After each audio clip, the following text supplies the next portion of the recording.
welcome to the UN Brief. Today we interview Philippe Guillemot. He's a wine producer in the Bourgogne region of France, actually in Savigny-le-Bon, and he is one of the many wine producers in the region that are becoming sustainable. That means acquiring certifications and taking care of the soil and the health of their plants.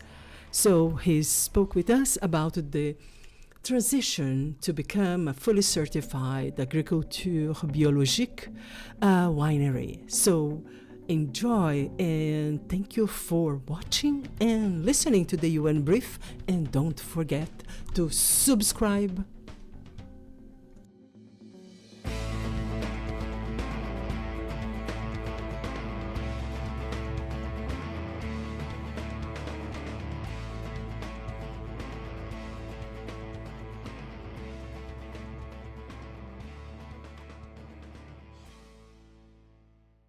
Pierre Guillemot, je me présente, Philippe Guillemot, gérant de l'exploitation.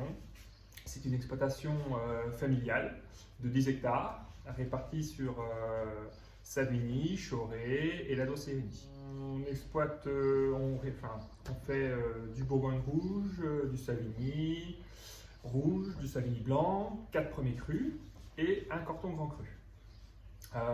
Nous sommes aujourd'hui certifiés HVE niveau 3 V4, version 4 depuis cette année. Et aujourd'hui également, on passe notre C2 qui équivaut à notre deuxième année en certification en agriculture biologique.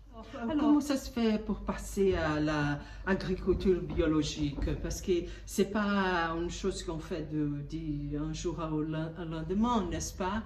Racontez-nous un peu comment ça se passe, comment c'est le processus de devenir un vignoble biologique.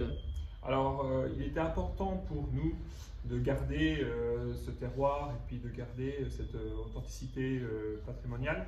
Donc, depuis 2-3 ans, parce que c'est une réflexion, hein, ça ne se décide pas du jour au lendemain, donc ça fait 2-3 ans qu'on pratique cette agriculture biologique, et du fait qu'on a vu que ça demandait une observation supplémentaire, ça demandait un travail personnel supplémentaire. Donc en 3 ans, on a vu le travail que ça demandait et la qualité derrière que ça engendrait.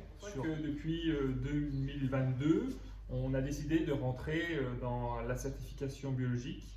Donc c'est notre première année de récolte et 2022 qui est rentrée en bio.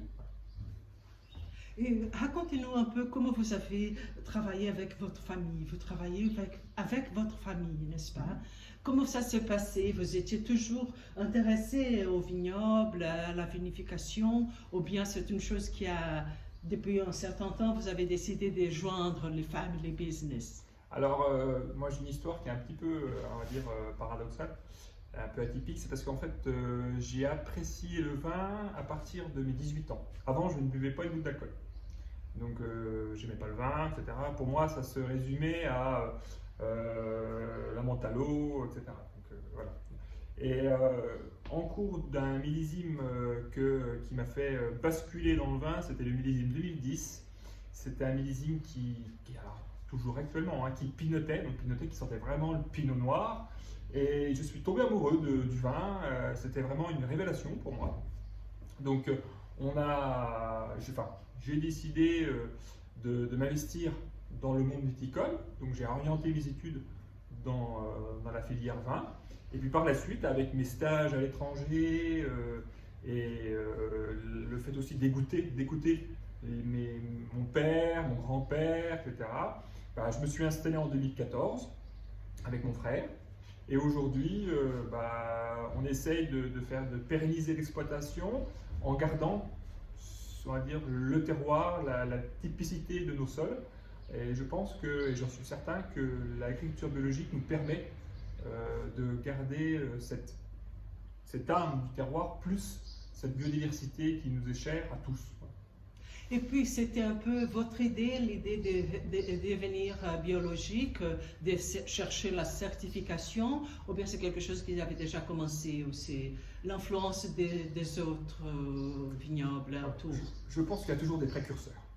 Alors, des précurseurs, il y en a M. Lachaud, la Romanée-Conti, avec M. de Vilaine, donc il y a toujours des précurseurs. Après, on a cette sensation d'écologie, enfin, d'écologiste et d'agriculture bio, voilà, ancrée en nous tous. Et il faut juste le bon moment, il faut le déclic. Et je pense que notre déclic, nous, on s'en est rendu compte à partir de 2020 avec le changement climatique qui a tourné vraiment, où là on a eu une grande période de sec, etc. Et en 2021 où là on a eu une année beaucoup plus compliquée avec le gel qui nous a vraiment causé des pertes de rendement. Et on s'est dit là, voilà, on ne peut plus nier qu'il faut qu'on fasse quelque chose. Donc il faut à la fois réimplanter des haies, c'est ce qu'on a créé, c'est ce qu'on a fait. Changer notre méthode de pulvérisation. Donc on pulvérise très tôt le matin, à la fraîche, et très tard le soir, plus dans la journée, etc. On a complètement adapté notre façon de faire, et c'est pour ça que l'agriculture biologique a été une révélation pour nous en termes d'amélioration technique et également de durabilité. Merci, c'est très bon. Voilà.